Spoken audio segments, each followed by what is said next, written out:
Assalamualaikum warahmatullahi wabarakatuh.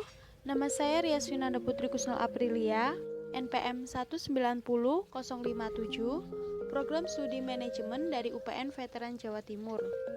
Dalam video ini, saya akan menyelesaikan studi kasus dari soal UTS mata kuliah Aplikasi Manajemen Terpadu kelas B, di mana suatu perusahaan bernama PT Bulan Sabit bergerak di bidang industri F&B yang berencana untuk melakukan ekspansi bisnisnya ke 3 pulau besar di Indonesia, yakni Pulau Sumatera, Kalimantan, dan Sulawesi.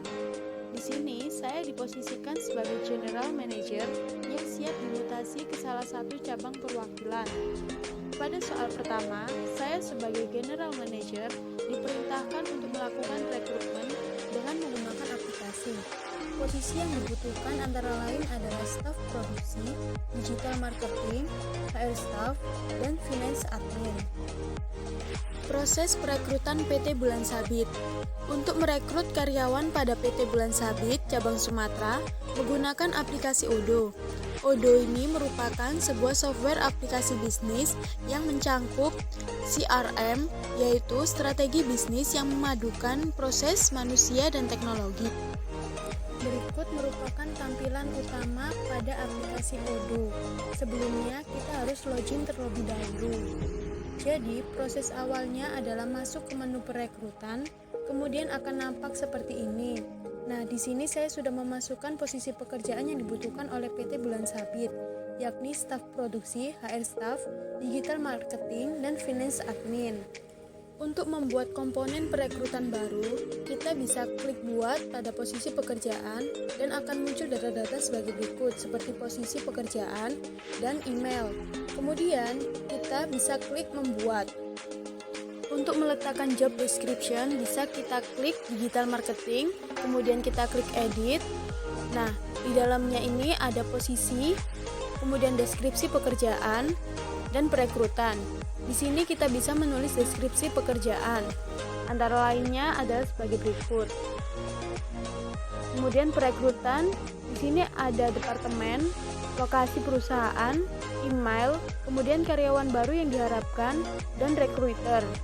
Tidak lupa kita simpan kembali, kemudian kita kembalikan ke halaman sebelumnya. Untuk melihat data pelamar, kita bisa menekan New Application. Kemudian, untuk membuat lamaran, kita bisa klik buat, maka akan tampil seperti ini. Di sini terdapat nama pelamar, email, nomor telepon, derajat atau gelar, posisi pekerjaan, departemen, sumber lamaran pekerjaan atau lowongan pekerjaan, gaji yang diinginkan pelamar, dan gaji yang diusulkan oleh perusahaan.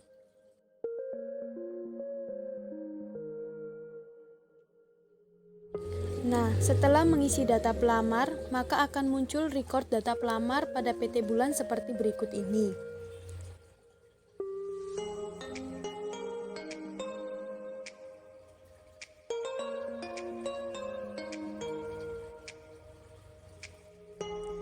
Kemudian, perusahaan bisa melakukan tindakan, yakni menolak lamaran atau menjadikannya sebagai karyawan. Kemudian, pihak perusahaan juga bisa langsung mengakses apakah pelamar mampu melanjutkan ke tahap wawancara pertama sampai kontrak ditandatangani. Kemudian, perusahaan juga bisa menjadwalkan meeting untuk pelamar, yaitu klik icon kalender atau no meeting, kemudian klik tambahkan, maka akan muncul seperti ini. Di sini terdapat subjek, misalnya kita subjeknya first interview. Kemudian di sini terdapat mulai dan ending meeting, durasi meeting kita buat 2 jam. Kemudian apakah ini dilakukan sepanjang hari atau tidak. Kemudian organizer, pengingat, lokasi, meeting URL atau meeting link, dan deskripsi. Nah, selanjutnya kita pilih opsi. Opsi ini terdiri dari berulang atau tidak, kemudian privasi dan show as. Privasi ini kita lakukan privat atau secara publik. Nah, setelah itu kita simpan. Setelah itu akan muncul simbol kuning di kalender seperti ini. Lalu kita kembali lagi. Nah, di sini sudah tercantum meeting pertama yaitu tanggal 25 bulan 10 2021. Selanjutnya kita bisa kembali ke menu data pelamar. Nah, ini merupakan data pelamar yang belum dilihat. Kemudian ini merupakan data pelamar yang lolos ke babak first interview. Kemudian ini yang lolos ke second interview. Dan ini merupakan tahap kontrak proposal. Dan ini adalah keseluruhan dari pelamar yang melamar pekerjaan di PT Bulan Sabit. Nah, untuk kontrak yang telah ditandatangani adalah sebagai berikut. Nah, ini contoh pelamar yang sudah menandatangani kontrak. Ada simbol hijau di pojok kanan. Nah, kita bisa membuat tindakan buat karyawan.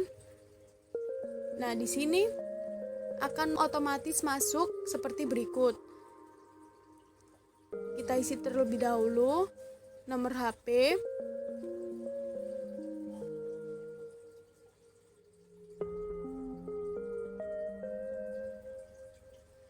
kemudian di sini ada work information, yaitu lokasi pekerjaan dan work address. Misalkan lokasi kerjanya di Sumatera, kita tulis di Sumatera.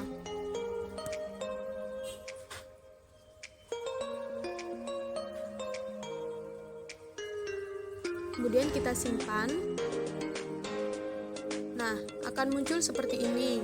Kemudian time zone kita ganti wilayah Indonesia.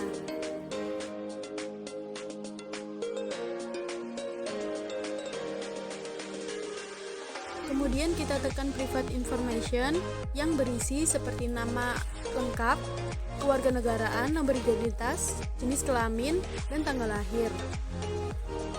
Kemudian kita klik simpan. Setelah itu datanya akan seperti ini. Kemudian kita kembali ke menu utama, lalu klik menu karyawan. Nah, di sini sudah terdapat data pelamar yang telah menjadi karyawan pada PT Bulan Sabit.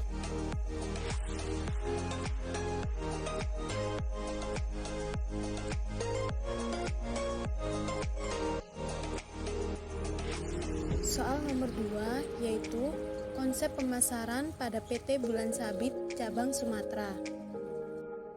Sebelumnya perlu diketahui bahwa konsep pemasaran merupakan strategi pemasaran yang dibangun untuk membangun hubungan yang menguntungkan antara perusahaan dengan pelanggan yang ditargetkan. Oleh karena itu, dibutuhkan strategi di dalam konsep pemasaran ini. Strategi yang pertama yaitu membuat desain tempat usaha semenarik mungkin sehingga mendorong rasa penasaran konsumen dengan cara memberi spot foto yang estetik dan instagramable. Kemudian mencari lokasi yang teduh dan memiliki pemandangan indah serta tempat yang unik dan sangat nyaman ketika dihuni. Kemudian strategi pemasaran yang kedua yaitu foto produk secara profesional. Dalam hal ini, kekuatan foto tidak bisa diremehkan karena memberikan pengaruh besar terhadap kesuksesan perusahaan ini, di mana calon konsumen akan memilih produk yang memiliki gambar paling menggiurkan dan tertarik untuk membelinya. Strategi yang ketiga yaitu membuat website perusahaan. Website merupakan salah satu faktor yang mempengaruhi kepercayaan konsumen. Selain itu, website juga digunakan sebagai pusat untuk menampung informasi tentang produk yang dijual oleh perusahaan. Kemudian strategi yang keempat, memasarkan produk melalui media sosial seperti Instagram, Facebook, WhatsApp, TikTok, dan lain-lain. Strategi yang kelima yaitu membuat endorse kepada selebgram atau orang yang berpengaruh sehingga meningkatkan penjualan produk kita. Strategi yang keenam yaitu membuat program promosi seperti voucher pembelian, diskon atau potongan harga, dan hadiah yang menarik. Kemudian strategi yang terakhir yaitu ketujuh, yaitu menjalin kerjasama dengan marketplace seperti Shopee, Tokopedia, Gojek, dan lain sebagainya. Soal yang ketiga yaitu siklus pembelian PT Bulan Sabit cabang Sumatera. Alur siklus pembelian pada PT Bulan Sabit cabang Sumatera. Adapun alurnya adalah sebagai berikut. Yang pertama adalah permintaan pembelian. di mana pada PT Bulan Sabit mengajukan permintaan bahan baku. Hal ini dapat dilakukan dengan 3 cara, yaitu yang pertama adalah memprediksi apa yang dibutuhkan oleh konsumen. Kemudian yang kedua yaitu melakukan penelitian pasar atau meneliti permintaan konsumen dengan cara terjun langsung ke masyarakat atau datang ke toko-toko kecil. Dan yang terakhir yaitu melakukan survei pasar. Nah, pada permintaan pembelian ini, PT Bulan Sabit memilih supplier untuk memenuhi bahan bakunya. Kemudian yang kedua adalah pesanan pembelian, yakni mereka pembelian. Pada tahap ini, PT Bulan Sabit mengirimkan surat permintaan penawaran bahan baku kepada supplier yang telah dipilih oleh PT Bulan Sabit. Kemudian, pihak supplier akan mengirimkan surat penawaran yang lebih detail dibanding katalog dan daftar harga pada bahan baku tersebut. Yang ketiga adalah penerimaan bahan baku. Setelah semuanya selesai, PT Bulan Sabit ini hanya menunggu bahan baku yang telah dipesan kepada supplier. Kemudian pada tahap ini supplier menerbitkan surat tanda terima barang kepada perusahaan. Kemudian yang keempat adalah faktur pembelian, di mana faktur pembelian ini merupakan bukti transaksi. Pembayaran ini dilakukan dengan 2 cara dan dapat dikembalikan jika barang yang dipesan rusak atau cacat. Nah, cara pertamanya yaitu dengan memberikan uang DP atau membayar uang muka terlebih dahulu yang telah disepakati oleh kedua belah pihak. Kemudian yang kedua adalah pembayaran pembelian, yakni melunasi sisa pembayaran uang muka atau langsung membayarkan keseluruhan. Terakhir yang kelima yaitu retur pembelian, di mana apabila bahan baku yang dipesan oleh PT Bulan Sabit ini terjadi kerusakan, kekeliruan, atau cacat bahan baku, maka PT Bulan Sabit ini dapat meretur bahan baku tersebut kepada supplier yang telah dipilih. Sekian dari saya, terima kasih. Kurang lebihnya saya mohon maaf. Wassalamualaikum warahmatullahi wabarakatuh.